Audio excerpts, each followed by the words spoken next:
한 해 동안 4대 중증 질환 가운데 암 환자가 부담한 의료비만 해도 1조 5천억 원입니다. 거기다가 뇌혈관 질환 그리고 심혈관 질환 환자까지 다 부담한 의료비를 합치면 3조 6천억이 되거든요. 어떻게 1조 5천억 원으로 4대 중증 질환 해결이 가능하겠습니까?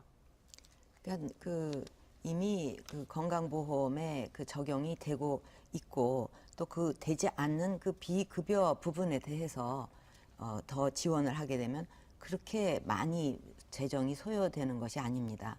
그래서 사실은 한다면 모든 걸 다 하면 좋겠지만은 우선은 우리가 가장 국민들이 많이 고통을 받고 있고 또 많은 분들이 걸리고 있는 이런 중증 질환에 대해서 먼저 안심할 수 있도록 의료비를 건강보험에서 적용을 하고 그리고 또 나중에 우리가 더 늘려갈 수 있지만은 모든 것을 한꺼번에 지금 할 수는 없기 때문에 그런 4대 중증에서부터 먼저 하겠다. 지금 민주당 경우는 무상 의료 이렇게 얘기를 하는데 그거야말로 정말 책임을 질 수 없는 엄청난 재정이 소요되는 거거든요. 그래서 어떻게 보면 그거는 저는 너무 무책임한 정책이라고 생각을 합니다. 그래서 중증 그런 질환에 대해서 먼저 집중적으로 하고. 제가 묻는 것은 1조 5천억 원으로 4대 중증 질환 다 책임질 수 있냐는 겁니다. 이 4대 중증 질환에서 지금 문제가 되는 것은 건강보험에서 아예 제외되는, 급여에서 제외되는 비급여 치료비가 너무 들기 때문이거든요. 예를 들면 MRI 검사라든지 이런 선택 진료 같은 경우도 해당이 안 되고, 그 다음에 또 가장 돈이 많이 드는 간병비도 해당이 안 되고, 그 다음에 지금 혹시 6인 병실 가보셨습니까? 예, 가보신 적 있습니까? 지금 6인 병실만 보험 적용이 되는데, 그 6인 병실 보시면 환자 6명에 간병인 6명, 그냥 치료하는 곳이 아니라 북새통 같지 않습니까? 적어도 4인 병실 정도는 돼야 되는데, 이런 것까지 다, 이 보험급여화를 해야만 전액 책임지는 것이거든요. 그렇게 하시겠습니까? 병실에 6인이 들어가고 4인이 들어가고 그런 것까지 따져서 자꾸 얘기를 간병비는 하실 필요는 없고요. 간병비 보험 대상이 됩니까? 그거는 다 치료비에 전부 해당이 되니까 그마탄 계산이 나오는 거지. 지난번에는 이 비보험급여를 급여 대상으로 전환하는 것을 하지 않는다라고 말씀하지 않았습니까? 왜요? 비급여를 갖다가 그렇게 비급여되는 부분을 갖다가 그렇게 커버를 해서 거기에 대해서는 100% 책임을 좋습니다. 지겠다고 그러면 그런 간병비, 그다음에 선택 진료비를 다 보험급여로 이렇게 전환하고 하는데도 1조 5천억으로 충분하다는 것입니까? 제가 그것을 묻는 것입니다.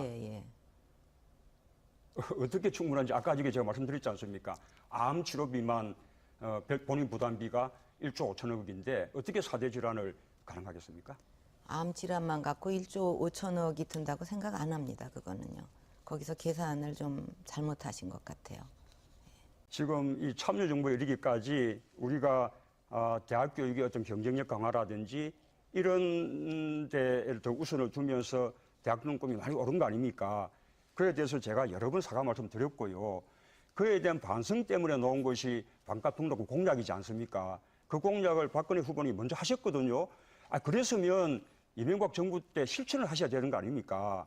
그런데 이명박 정부 5년 내내 오히려 반값 등록금 해달라는 민주통합당의 요구, 학생들의 촛불 집회에 의한 요구, 그 많은 요구들을 다 묵살해 온 거 아닙니까?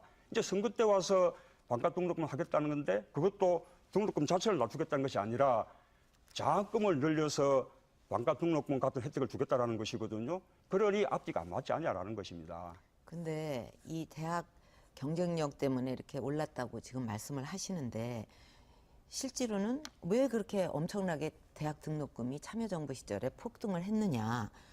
몇 가지 이유가 있는데 큰 것만 예로 들면 우선 등록금 자율화를 실시를 했습니다. 그러니까 이게 무슨 상한선도 없고 자율화로 하다 보니까 폭등이 됐고 그다음에 대학에 대해서 어떤 평가를 한다.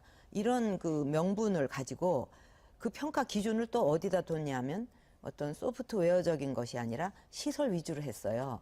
그러니까 얼마나 시설을 잘 짓고 건물을 잘 짓고 이런 거 위주로 하다 보니까 그냥 어떤 곳은 막 그냥 호텔 같이도 짓고 그러니 돈이 얼마나 많이 들어가겠어요. 그런 것 때문에 결국은 그 폭등을 한 겁니다. 그 시절에. 그게 경쟁력을 올리는 거하고 무슨 관계가 있나. 그렇게 사학들이 등록금을 함부로 올리고 등록금을 전용하는 것을 막기 위해서 사학부 개정을 하자고 했던 거 아닙니까? 아니, 지금 그러나 박근혜 후보님이 말씀드린 거는 사학부 개정에 대해서 아니 갑자기 왜 사학법 개정이 나와요? 아니, 지금 그래야 해결이 되죠. 그 폭등을 시킨 원인이 그 기준을, 그러니까 대학에 지원을 하는데 평가를 하는데 기준을 갖다가 시설 기준으로 했다 이거죠. 하드웨어적인 걸로. 자, 보십시오. 그러니까 전부 그 지원을 더 받기 위해서는 시설을 자꾸 만들 수밖에 없다 이거죠. 그런 게 잘못됐다는 거를 말씀드린 건데 갑자기 관계도 없는 그런 또 사학의 사학법. 행태를 바로잡 계획하는 것이 그것이 사학법이죠. 그래서 그거하고 직접 관계가 되는 건 아니고 지금 사학법에 대해서 또 얘기를 하시니까 또 제가 말씀을 드려야 아니 되는데. 잠시만요. 예. 어쨌든 사학법에 대해서 박근혜 후보님 그 당시에 53일간 국회에 들어오지 않는 이른바 장애투쟁으로 사학법을 다시 재개정해가지고 사학에 대한 통제를 할 수 없게 만든 거 아닙니까? 하나만 더 말씀드리면요. 박근혜 후보님 지금 영남대학교 지금 실질적으로 7명 이사 가운데 지금 4분을 추천해 계신데 박근혜 후보님이 사실상 이사장이랑 같이 않습니까? 절대 안 지금 그렇습니다. 영남대학이야말로 아니 그거는 정확히 사실을 알고 말씀을 하셔야 어쨌든 되는데 4명 이사 추천하셨잖아요. 이렇게 된 거예요. 영남대학이 지금 사학 가운데서도 가장 높은 영남대를 비싸지 제가 않습니까? 옛날에 그만두지 않았습니까? 그리고 그다음에 뭐 영남대가 잘 발전하기를 바란다는 그 마음은 있었지만 일체 영남대하고 아무 관계가 없었어요.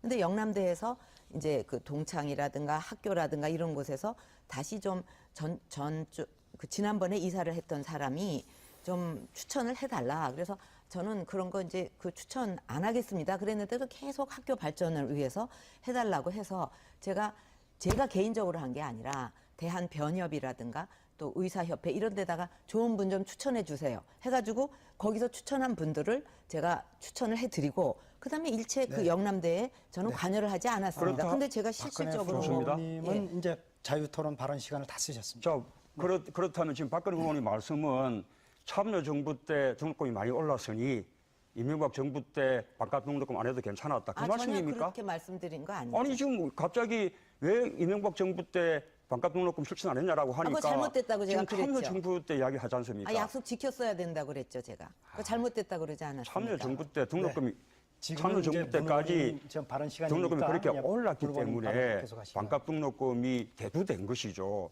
그랬으면 실천을 하셔야죠. 그래서 제가 오늘 대통령이었으면 내내- 진작 했어요. 그러니까 제가 이번에 네. 대통령으로 되면 할 겁니다. 자, 자, 오늘 나온 뉴스인데 광주 경선에서 불법 동원 의혹이 제기가 됐습니다. 그런데 사실은 그 내용이 조금 좀 구체적으로 나오기도 해서 상황을 어떻게 파악하고 계십니까? 예, 당에서 위법적인 부분이 있다면 단호하게 대처할 겁니다. 예. 단호하게 대처한다는 것은 당에서 대처하는 것도 문제가 되지만, 그것도 물론 이제 중요한 문제지만, 선관위에서 이게 고발을 한 상태가 되기 때문에 이렇게 되면 사법적인 문제가 생기게 되거든요. 그런 것까지도 다 생각을 해보셨는지요? 불법적인, 위법적인 부분이 있으면 저도 단호하게 대처하겠습니다. 예. 아무튼 지금 그 전남도 선관위는 광주지방검찰청에 고발을 해놓은 상태입니다. 그 내용을 보니까 제가 아까 좀 구체적이라고 말씀드렸는데, 17대 130명, 그리고 거기에 액수까지 나와 있기 때문에 이거는 글쎄요, 이게 사실이라면, 물론 국민의당 입장에서는 사실이 아니길 바라시겠지만, 사실이라면 그동안에 말씀해 오신 새정치하고는 너무 동떨어진 그런 상황이기 때문에 이게 그 요즘 같은 때 이런 게 있을 수 있는가 하는 그런 그 얘기들도 주변에서 나옵니다. 그러니까 너무 좀 구태적인 것이라는 거죠. 조금 더 상황 파악을 해보셔야 되지 않을까요? 예, 단호하게 대처하겠습니다. 예, 알겠습니다. 아직 상황 파악을 다 자세히 하지는 못하신 것 같아서 더는 질문을 드릴 수가 없는 상황인 것 같은데. 경선에서 그 선거인단을 모집하고 투표소까지 그 왕복 교통편을 제공한 혐의로 지금 국민의당 관계자 2명이 검찰에 고발돼 있고 오늘 아침 소식을 들어보니까 검찰에서 본격적으로 수사에 나섰다고 이렇게 보도가 됐습니다. 이 혐의가 사실이라면은 공직선거법 위반입니다. 그리고 이게 만약에 후보하고 관련이 돼 있으면은 후보의 어떤 이 불법 혐의도 있을 수가 있는데 혹시 이 사안에 대해서 지금 후보께서 어떻게 인지하고 계시고 어떻게 대응하실 건지 말씀 좀 해주십시오. 저는 그 법에 따라서 단호하게 대응하겠습니다. 그건 저도 마찬가지고 당에서도 마찬가지입니다. 이 내용에 대해서는 자세히 보고 받으셨습니까? 그 법에 따라서 단호하게 대응하겠습니다.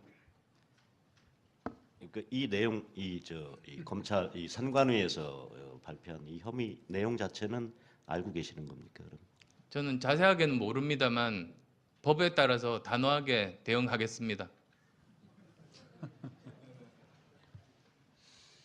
100% 책임을 좋습니다. 지겠다고 그러면 하면, 예. 그런 간병비, 그다음에 선택 진료비를 다 보험급여로 이렇게 전환하고 하는데도 1조 5천억으로 충분하다는 것입니까? 예, 제가 예. 그것을 묻는 것입니다. 예, 예. 어떻게 충분한지 아까 저게 제가 말씀드렸지 않습니까? 암 치료비만 본인 부담비가 1조 5천억인데 어떻게 4대 질환을 가능하겠습니까? 암 질환만 갖고 1조 5천억이 든다고 생각 안 합니다. 그거는요. 거기서 계산을 좀 잘못하신 것 같아요. 지금 이 참여정부에 이르기까지 우리가 대학 교육의 어떤 경쟁력 강화라든지 이런 데에 더 우선을 두면서 대학 등록금이 많이 오른 거 아닙니까? 그에 대해서 제가 여러 번 사과 말씀 드렸고요. 그에 대한 반성 때문에 놓은 것이 반값 등록금 공약이지 않습니까? 그 공약을 박근혜 후보님이 먼저 하셨거든요. 그랬으면 이명박 정부 때 실천을 하셔야 되는 거 아닙니까?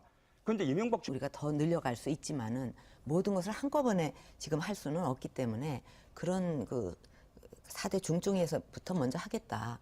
지금 민주당 경우는 뭐 무상 의료 이렇게 얘기를 하는데 그거야말로 정말 책임을 질 수 없는 엄청난 재정이 소요되는 거거든요. 그래서 어떻게 보면 그거는 저는 너무 무책임한 정책이라고 생각을 합니다. 그래서 중증 그런 질환에 대해서 먼저 집중적으로 제가 하고 묻는 것은 1조 5천억 원으로 4대 중증 질환 다 책임질 수 있냐는 겁니다. 이 4대 중증 질환에서 지금 문제가 되는 것은 건강보험에서 아예 제외되는, 급여에서 제외되는 비급여 치료비가 너무 들기 때문이거든요. 예를 들면 MRI 검사라든지 이런 비급여 선택 관계죠. 진료 같은 예. 경우는 해당이 안 되고, 예. 그다음에 또 가장 돈이 많이 드는 간병비도 해당이 안 되고, 그다음에 지금 혹시 그 6인 병실 가보셨습니까? 예, 제가- 가보신 적 있습니까? 예, 예. 지금 6인 병실만 보험 적용이 되는데 그 6인 병실 보시면 환자 6명에 간병인 6명 그냥 뭐 치료하는 곳이 아니라 북새통 같지 않습니까? 적어도 4인 병실 정도는 돼야 되는데 이런 것까지 다 이 보험급여화를 해야만 전액 책임지는 것이거든요. 그렇게 하시겠습니까? 병실에 뭐 그 6인이 들어가고 4인이 들어가고 그런 것까지 그 따져서 자꾸 얘기를 간병비는요? 하실 필요는 없고요.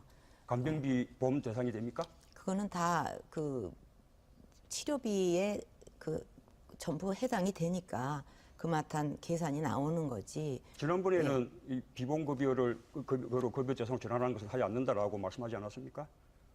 왜요? 비급여를 갖다가 그렇게 비급여되는 부분을 갖다가 그렇게 커버를 해서 거기에 대해서는 정부 5년 내내 오히려 반값등록금 해달라는 민주통합당의 요구, 학생들의 촛불 집회에 의한 요구, 그 많은 요구들을 다 묵살해 온 거 아닙니까? 이제 선거 때 와서 반값등록금 하겠다는 건데 그것도 등록금 자체를 낮추겠다는 것이 아니라 장학금을 늘려서 반값등록금 같은 혜택을 주겠다라는 것이거든요. 그러니 앞뒤가 안 맞지 않냐라는 것입니다. 근데 이 대학 경쟁력 때문에 이렇게 올랐다고 지금 말씀을 하시는데 실제로는 왜 그렇게 엄청나게 대학 등록금이 참여정부 시절에 폭등을 했느냐. 몇 가지 이유가 있는데 큰 것만 예로 들면 우선 등록금 자율화를 실시를 했습니다. 그러니까 이게 무슨 상한선도 없고 자율화로 하다 보니까 폭등이 됐고 그다음에 그 대학에 대해서 어떤 그 평가를 한다.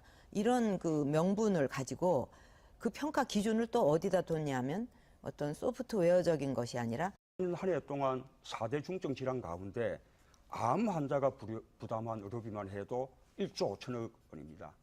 거기다가 뇌혈관 질환 그리고 심혈관 질환 환자까지 다 부담한 의료비를 합치면 3조 6천억이 되거든요.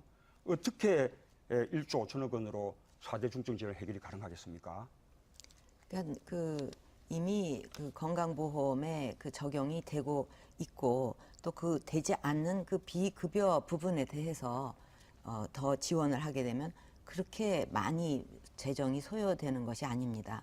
그래서 사실은 한다면 모든 걸 다 하면 좋겠지만은 우선은 우리가 그 가장 국민들이 많이 그 고통을 받고 있고 또 많은 분들이 걸리고 있는 이런 중증 질환에 대해서 먼저 그 안심할 수 있도록 그 의료비를 건강보험에서 적용을 하고 그리고 또 나중에